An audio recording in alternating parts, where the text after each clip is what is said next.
friends, and welcome to the School Librarian Learning Network podcast. I'm Steve Tatro, also known as Dr. T Loves Books, and I love talking about all things related to school libraries.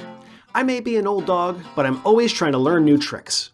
In each episode of the SLLN podcast, I'll chat with a school librarian about a lesson they love. Hopefully, this can be a place for school librarians to get ideas and find new ways to engage with their students and staff. As a good friend likes to say, we're better together. So I hope this podcast will help school librarians connect with and learn from each other. The opinions and ideas shared in this podcast by myself and my guests are our own and do not reflect those of our school districts. And because school librarians always strive to be good digital citizens, I cite sources when using material that is not my own. Without further ado, let's get to this week's episode. Hey everybody, we're back, and I am so excited. I get to talk to my friend Katie all the way across the country. This is so great. We don't usually get a chance to catch up enough, so I'm so excited. Katie, thank you so much for being here. Why don't you take a second, tell everybody who you are, where you are. Well, I am Katie McNamara. I am a high school teacher librarian, and I am the program director for the teacher librarian credential for Fresno Pacific University. So I'm empowering all kinds of people from Central California. Love it. That's awesome. So how did you end up in school librarianship in the first place? Interesting you should ask that. It was a very dark moment. I was at a school with very toxic admin. It was at the point where we were promised every year, this is the last year, they're going to be replaced, blah, blah, blah. By year 4, I had given up hope, and I put in for every job I felt remotely qualified for. Bunch of English jobs and a teacher librarian. And I had all my interviews lined up, blah, blah, blah. My first interview happened to be for the teacher librarian position. And on the drive home, I was offered the job. Wow. Yeah. And then I get home and I share this with my husband. And he's like, well, you took it, right? I'm like, no, I didn't. I have all these other interviews. I'm going to select which one I want. And then, bless his heart, in all the ways, he's like, well, what if no one else offers you a job? So I took it, and it's been the greatest choice forever. I guess I was always meant to be in this gig because I've always done professional development. I've been teaching 28 years, and from my second year of teaching, I started providing professional development and doing various model lesson activities. And so I get all that and still the students. It's like the cake with a cherry on top and whatever else makes it super awesome. Yeah. Oh, yeah. No, same. And it's funny because it seems like when I talk to school librarians about how they got here, it almost always is not a direct line from I knew I wanted to do this since I was a child. And it almost always includes I was involved in leading PD, or I was involved in leading technology, or I was involved in there's always this leadership component, I feel like, that comes into folks who end up in the school library. And I love it because leading from the library, I mean, that's what we do. Well, and sadly in California, all of our schools don't have a credentialed librarian, even though there's a bunch of recommendation, yada, yada. So who's going to go to school and drop 20 grand on an additional degree just in the hopes of getting a job? So yeah. No, I hear that. We got some of that sometimes going around too down here, but we'll leave the policy for another day. But because we got some fun stuff to talk about. We do, and I'm very excited to hear about this. So you're going to tell us about a lesson called Game of Quotes, and I'm very interested in hearing sort of how this came. Let's start with, where did this come from? What was your inspiration for where this started? Okay, so the inspiration really is, I don't know, how bad of a word can I say? We'll go with crappy, but you can fill in the blanks. Crappy Wi-Fi was my inspiration. I'm so sick of we were pivoting every day with our lessons, and it was a week and a half of internet going down. I'm done with this. I'm not going to do any more pivoting. I'm going to do something that's engaging, getting the kids into books, helping them with finding their evidence, getting some research skills, some team building, some collaborative work. What in the world can I do? Oh, okay. I'll modify this idea, Game of Quotes, from Heather Marshall, and do this team style library-esque thing with it. And it's been like wonderful. The kids ask for it, the teachers ask for it. Nice. Wow. That's when you know you hit a home run, when they're asking you Right? for the lesson. Well, my secret evil plan is for the students to always be asking their classroom teacher, hey, so when are we going to the library next? Right. Got to build in that job security. I love it. So, is this a lesson that is like a whole class lesson? Is this small group? Like, how does this sort of unfold? So what I love about this is it can be adopted to fit a variety of needs, even if the classroom teacher wanted to utilize it as a bell ringer concept. But I went ahead and did this to be like kind of a period. Of course, time for like taking care of those book needs, Hmm. but embracing like the whole period so we can get through 4 rounds because that gamification aspect and points and all of that jazz. Love it. I love the idea of anytime we can gamify, the kids really just seem to Right. dive in because, oh, I got to prove that I'm better than everybody else. So, And they went to, and like, I've never had a fight in my classroom, but because of Game of Quotes, I almost had a fight because they were fighting over who really should have won the round because my evidence was better. And you know what? It was the greatest moment. Like, do I yell at them to like stop? Luckily, it didn't come to blows, but they were very impassioned. that's outstanding. Man. So, you can kind of run this in different configurations, lengths. As a student, I come in, what am I going to see? How's it going to sort of unfold? Okay, so as you come in, I've got a rolling whiteboard that I go ahead and already have set up for recording our points. The tables for management, I don't go beyond 5 groups. It really, I don't care how big the class is. 5 group max, 4 group even better. And then there's more books on each table than there would be students. Okay. So like if I've got 5 people at a group, I'm going to have 7, 8 books. They can use their own book that they're already reading. They can pick one of those. So everyone has a book in hand. But so when they walk in, that's what they're going to see is a bunch of books on the table and my game board. I'm like, what are we doing? And I don't really totally tell them everything. It's just kind of like unfolds as we progress. I think that's important in some lessons to kind of give them that little bit of a hook them a little bit and then reel them in. Right. And it's really cool because they start digging into the books before I even say anything. They're like, oh, we're going to do something with these. So they've learned how to check out the blurbs and figure out different things. That's great. I right now I don't have my students doing that. So that's something that I would love to encourage in them, that they're going to come in and actually start digging into what's on the table in front of them and just instead of just kind of staring at it. So, Yeah. So I have, okay, since we went on this little side trip, I have a lot of work that I've been doing and I just call it joy of reading. love So it. I'm trying to find the little sheet real quick. Oh, well. It's a little sheet, so half piece of paper, which makes everyone feel more warm and fuzzy because it doesn't have a lot of lines on it. Hmm. So I'll have my small groups and still like 4 books at a table or whatever, and give them 90 seconds. They're in a book.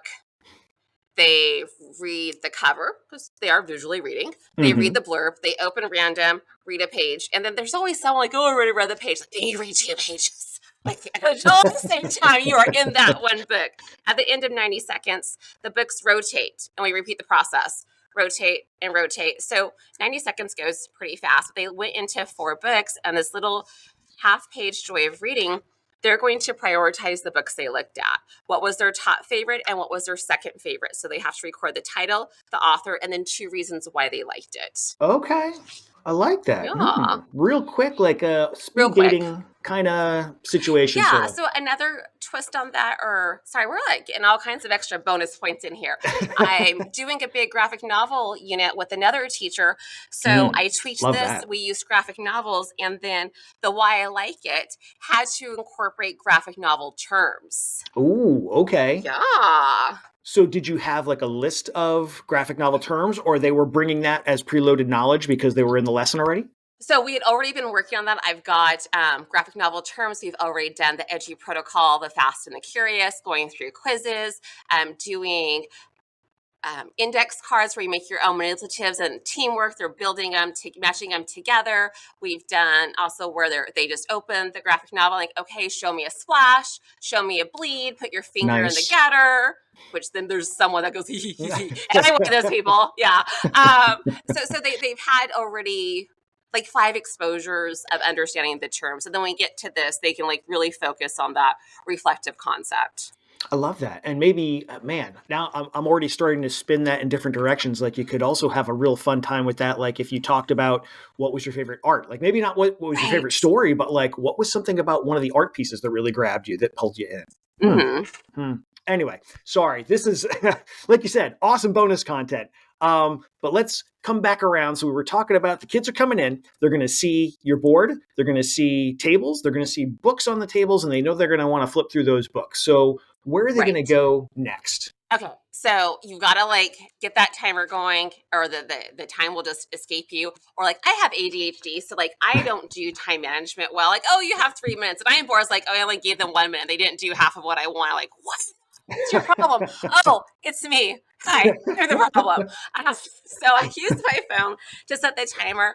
So 3 minutes, and I'm a big fan of the ish. So 3-ish minutes. Mm-hmm. So you all know, like no 2 classes are exactly the same. If they start getting unruly or whatever, then maybe it's magically 2 minutes.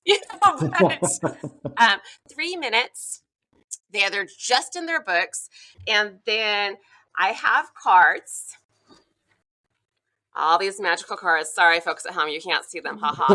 But then I'll go to a group. So they're in groups, and I let one of them pull the card. So then it's student choice too. If they don't like the topic, oh, well, I didn't pick it. They did.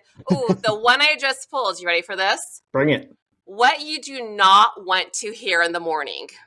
Ooh. So now they're going to go back to the book, the pages they just read, and find a sentence that would be the best response to what you do not want to hear in the morning. Oh, okay. Fun. So Okay. 90-ish seconds for them to find that. And then I've learned, because, when you do something with teenagers, they really let you know quickly what you should or should not do. So like None of the Above is a fabulous book, but not one for this, because there's a lot of things I don't want to hear out loud in that book. I don't find those sentences, so I don't use that one anymore. Although it's a fabulous intersex book. And then the students also have a piece of paper to record their sentence. Okay.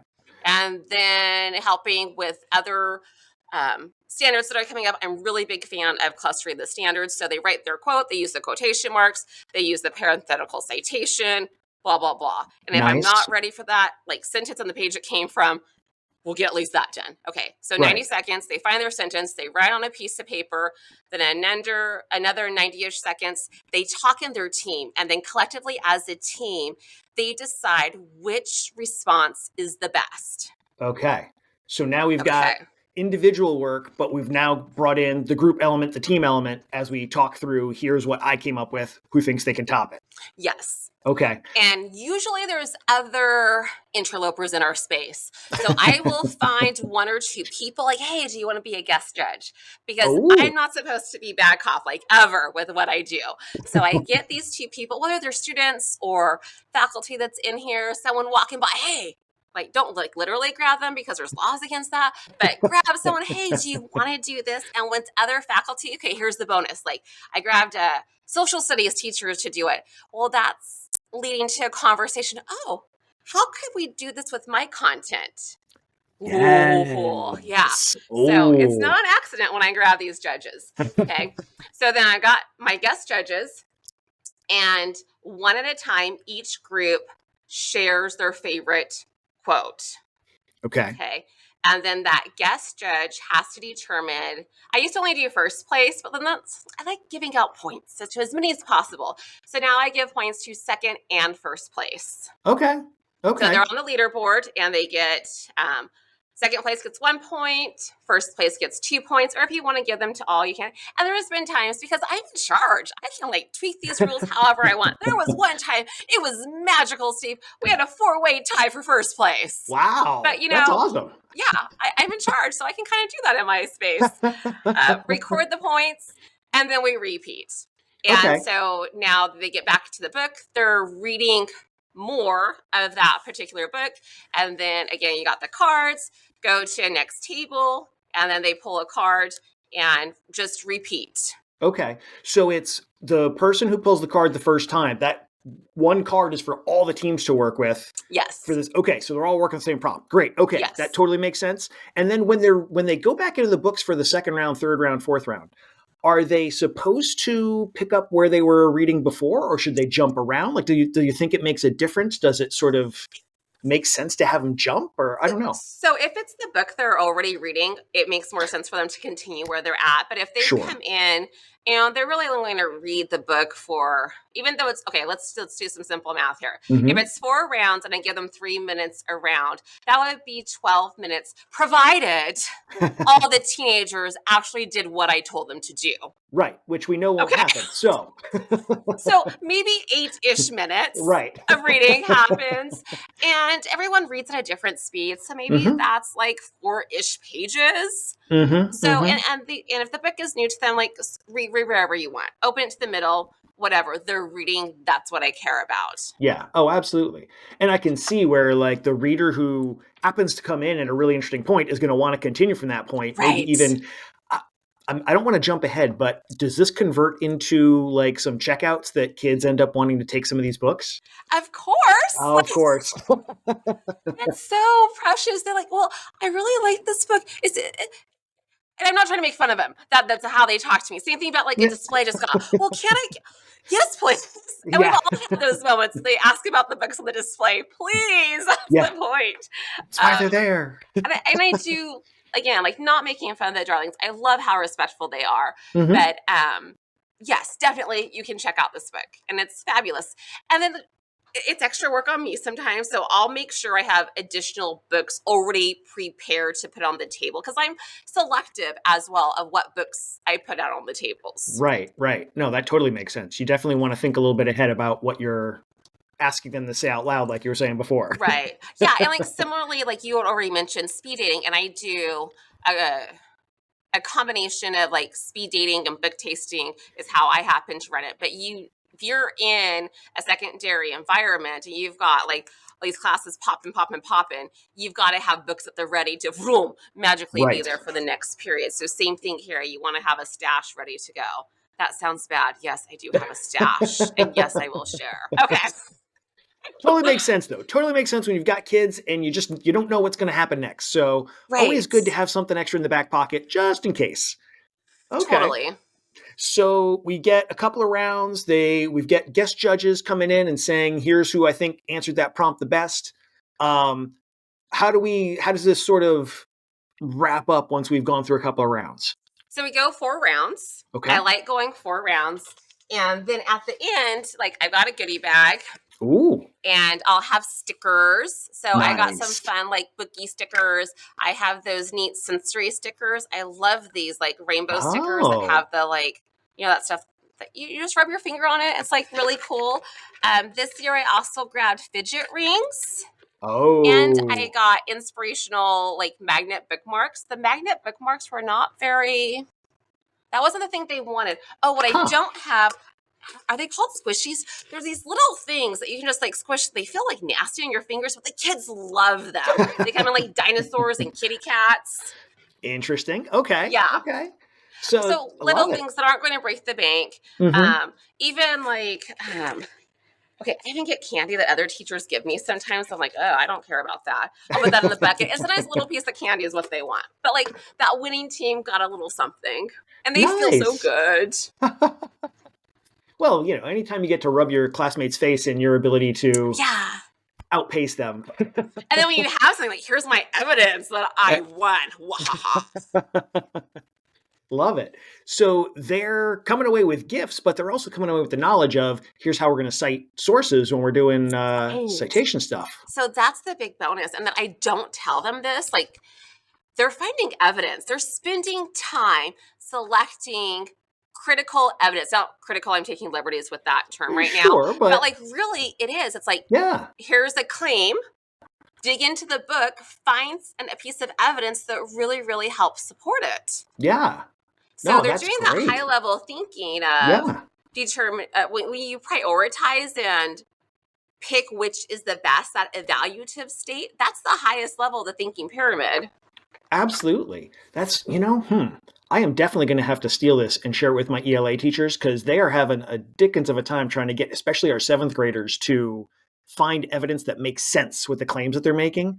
This might be the way to kind of shine a little light on that because Yeah. when they're pulling out, something you don't want to hear when you get up in the morning. That's absolutely like, there's things that are going to fit and there's things that are not going to fit. And I think that they're going to be able to see the difference between that pretty clearly. Okay, they start to see the connection. Then I'll have the Yeah. classroom teachers do it more clearly. Okay, so just like when you pulled evidence in that game, what? It was just a game. No, carefully. We tricked you. That's awesome. Oh man, anytime we can trick the kids into learning something, you gotta love it. That's what I do almost every day. So were there any, you had mentioned that you got this lesson, you mentioned somebody's name earlier about with it in connection with this. Who, but I missed it. I apologize. Yeah, it's okay. Her name is Heather Marshall and librarian, but like even before that, I'm really big proponent about giving credit. And so I think if you dig into it, like once upon a time, there was a game that was actually like produced that was real similar to this thing. You could buy it. I don't know that you can still buy it, but she's done some work and she has some different nuances that she's done on her blog. But me tweaking it for the setting of the library and that team style. Yeah. I like that. Anytime we can get the kids engaged with each other, I think that's one of the best learning opportunities we can give them because they learn so much from each other and they're more willing to listen to their peers than their teachers. So why not take advantage? And then they're listening too. So there are listening skills in all of our standards. And you talked about checking out books. So maybe I'm not reading the book, but I hear a sentence from this book like, I don't know what's going on there, but I know I want to read it. Yeah, so absolutely. Great way to pull them in. So how long have you been doing this lesson? So that huge internet fiasco was last year. Oh, okay. I did. I was assuming like that must have been back in the dark ages, but okay. No, it was just last year. Okay. And the teachers ask for it so much so they'll even ask me to like tie it into their curriculum. So I was recently asked about Romeo and Juliet. So I created questions that connected with that. So now keep in mind though, when I'm connecting it to a text, it's not find evidence like the friar is culpable. Like, no, because we're not using Romeo and Juliet. So going out bigger, like theme thinking. Okay. And so it could still be applied to any book, like it's just a big misunderstanding. That's a thing that happens in Romeo and Juliet, but I can have that be one of my cards in their personal reading that they can use to answer that. And then it helps too with those other standards that where you're supposed to find common themes in a variety of media. Yes. Yeah. And now, well, and if you're doing a variety of media, you could maybe even bring in like maybe short video clips or like lots of different things. Totally. Oh man, I love. That's one of the things I love about doing this podcast is I get all these amazing folks telling me these great ideas, and my brain just starts like, there's so many things you could do this. Oh, it's so awesome. So, are there any changes that you've had to make since you first started? Like, or were there any things that you kind of went, oh, you know what? This is going to be better that way next time. So sometimes it's my questions that I pull out. Like, oh wait, their answers I don't really like. Or like this, the new TikTok trend. I thought that card was going to go really well and it didn't. So it doesn't take long to like figure out what's falling flat with them. Yeah. So that's a thing to just be mindful about, like the engagement level with as they're finding their evidence for whatever statement is that you gave them. Okay, that totally makes sense. How about are there ways that you might differentiate this for either different levels of learners or for like if you've got a mixed class or ELL learners? Like, is there anything that you kind of could tweak or that you have played with to kind of help everybody engage? I am at high school, so that's 9th through 12th grade. Yep. And sadly, fortunately, with my situation, like our society reads at a low level. Like newspapers are written 6th and 8th grade level. Young adult literature is written mostly 4th to 6th grade level. So I've already got like some differentiation there. Like nothing's 9th grade level. Right. That's true. So I have that going as well. And now I can go ahead and add some more, like you mentioned, EL. I can bring in my Spanish novels or like another language. Like it's not about like, are you reading English? It's are you reading and finding the evidence? Right. So when you step back and think about what's my goal, like the minutia of it, like just trying to like be in control and have this extra compliance, we can let that go. Right. No, that makes sense. Yeah. Oh, yeah. I love that. Okay. So you already said that the kids have asked for this, the teachers have asked for this, so Mm-hmm. clearly very popular.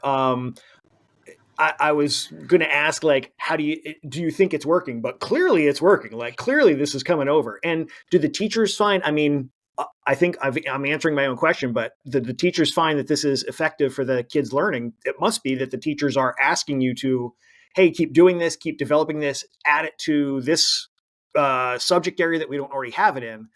Clearly, the kids are transferring the skills from game to academics. Right. And so because just the nature of the game, like you could do it every day and it would be different. That's true. Yeah, because you're going to get different. You might have different books, but even if you have the same books, you could tell the kids pick different pages. Yeah, you're a different point of the book. The cards you draw would be different. Yeah, yeah. I like it. If someone was going to do this for the very first time, any advice that they should kind of have in mind as they get ready to step into it? Well, advice, I would definitely click the show notes so that you have the list of possible prompts you can use. And if you don't like them, don't tell me. That's okay. Just don't use the ones you don't like. If there's something that's really popular with your kids, something that's trendy, make a question that connects to that. Yes. Let them know that we're aware, that we're paying attention, that they are Right. part of the learning process too. Yes, absolutely. Love it. And I mean, you already gave lots of great ideas too, like making sure you got the extra materials or extra books on hand, making sure you've maybe got some extra prompt cards in case something doesn't quite land the way you want it to. That's all right. So let me blow your mind a little bit. Please. You could do this with the text being their textbooks. Oh, You'd want to interesting. adapt the cards a bit, but you could still like create the cards with the knowledge that you're using the science textbook or this history textbook. Yeah. Huh. And that'd be a great opportunity to collaborate too. Oh, I'm so sorry. I just got another brain idea. Yeah, Okay, so yeah, I'm thinking like when I'm working like with history and we're doing jigsaw, and, everyone's reading a different article about the same Yes. topic. Yes. That could be cool too. Yes. Yeah. All right. So many things. So many great things. Man, Yeah. I love this lesson. There's so many awesome things going on here. All right. We are going to now go in a completely different direction. It is time for the book break. Book break. Okay, can I be that person that says, but wait, there's more? Oh, you absolutely can be the person that says, well, wait, there's more. I'm sorry. I didn't mean to cut you off. No. It's okay. I like sharing this piece too because, they come to the library. I modeled it for the teachers. The kids have the gist of it. They get excited about it. In the classroom, I have some teachers that go ahead and use this as their bell ringer activity. Mm-hmm. So if you do it that way, it's one round. So maybe you keep points throughout and add them up on a Friday, but it's like we're going to do one round, a single card, and that's our beginning reading bit. Mm-hmm. That's a great one too. Like as a way to bridge that gap between the library and the classroom. Here's this activity that we did in the library. We're going to carry it over now. Yeah. Build those bridges, tie those ties, get the kids associating everything with the library. I love it. That's great. I really appreciate you throwing that in. Anything else before we dive into our book break? Just anytime you can celebrate reading and celebrate the kids, it's a win. And you totally get to do that with this activity. Oh, I totally agree. Totally agree. Having fun, learning something sneakily. What's not to love? What's not to love? So now we're going to take a 90-degree turn and go into our book break. Book break. Squiggly. So any kind of book you want to share with us, it could be personal, professional, it could be student, staff, or yourself, whatever, just for fun. What do you want to share? So I really want to highlight Your Lonely Nights Are Over by Adam Sass. Okay. So it's an amazing book. There's a copycat serial killer, and the kids of the queer club are being targeted. Ooh. So I love this for so many reasons. Well, I like the stabby kill books, but so do most of my kids. But we've had this progression in LGBTQ plus literature. Mm-hmm. So there was that time where, here's my 10 books that happen to have a character. Pick one, and then we had this like slow progression to like realistic fiction, and a lot of those were coming out stories. And hit and miss there with how publishers allow them to develop that. Then we went into the romance and fantasy, and it's been a slow burn in a bad way, not the good slow burn way, like decades to get to this point. Well, and now we finally have queer horror. And so I love that. But what I also love about this book is Adam Sass was very, very intentional of showing what a good queer looks like, as well as what a bad queer looks like. And the bigger thing in the end is in this one, the queers save themselves. Nice. Yeah. The fact that it's taken us this long to get to the point where Right. book that That's not a we've got, problem. we've got dozens of these books with straight characters, and now we're finally getting to the point where we can also have them with gay characters. Go figure. It's a brand new world. Well, and then like genius to have the queer club be that target, because then that allowed him to explore all these different types of LGBTQIA plus people. I like that. I love the title too. The title sounds like it's going to be this fun romance, and instead it's a murder stabby book. Okay, so my book got flagged actually, and I'm still working on that, but I think that's what got it flagged to begin with. Like, what's the smut she's getting for the library? No, that's not what's going on. You really are missing the point on this one. Let me walk you through this one. Like, who here has the credential that says they can select the books? But okay. Yeah. That we could spend 3 hours talking about that. That's just not, That's definitely going on my short list for TBR. Wow, that sounds great. Well, and if that's what you want, I think there's like 3 or 4 now in existence. So another one, can I do a twofer? Sure. You're Not Supposed to Die Tonight. I feel like I've heard this title before fairly recently too. But I can't think of where it was. Yeah, by Kaylin Byron, I think that's how you say it, Byron, Bayron. So it takes place at a camp, but it's a simulation activity. So it's like a slasher horror concept going on where like people die throughout the night, and there's one final victor, and hoorah, they get a shirt. But they sign this big waiver, like that they're allowed to be like touched or restrained by the person, blah blah blah blah blah. So like they know what they're getting into.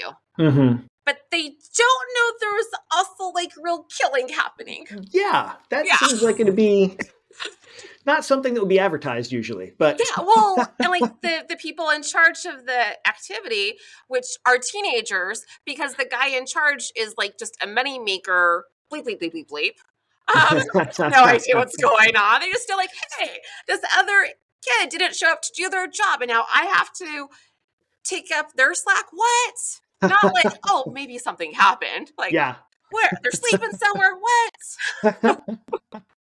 Sounds very much, it's funny. I just heard a podcast about the original Friday the 13th. And like, there are people that just were disappearing as the movie is unwinding. And the teen counselors are just like, I don't know, whatever. And not realizing that, there's murder out there. So like, I love the evolution of that into into a more modern setting. That's great. Yeah, and there's some Friday the 13th throwbacks too if you're a horror fan yourself. Nice. Yeah. Love it. Awesome. 2 for 1. Gotta love it. Very nice. Thank you so much. Thank you for sharing books. Thank you for sharing this awesome lesson that's got my brain just all lit up. I cannot wait to bring this back to my school. This is so great. If people want to track you down online, where should they go looking? Where are they going to find you? So my handle is at Katie J. McNamara. I'm on more socials than I probably should be. The platform formerly known as Twitter and Blue Sky are where I most frequent. Woohoo! Yeah. Go Blue Sky. And Blue Sky is open for everyone now, so that evolution was slow burn too. Yes. I finally were there. Very excited about that. Yeah. And they're adding so many new features now that there's new users. So great. It's really coming along. Awesome. I know people are going to want to hear more because you've got so many great things always going on. I love it. I'm so excited we got to talk. Thank you so much. I really appreciate you being here. Thank you so much for having me. Thanks for checking out this episode of the SLLN podcast. Be sure to check out the show notes, which include not only a link to the lesson, but also links to the SLLN website, home to a curated list of free upcoming virtual events and resources for school librarians. It's easy to become a member of the network. Just visit the site and use what you like. If you have an idea, a question, or a lesson you want to share, you can email schoolliblearning@gmail.com. That's school, L-I-B, learning@gmail.com. Know someone with a great school library lesson? Let us know.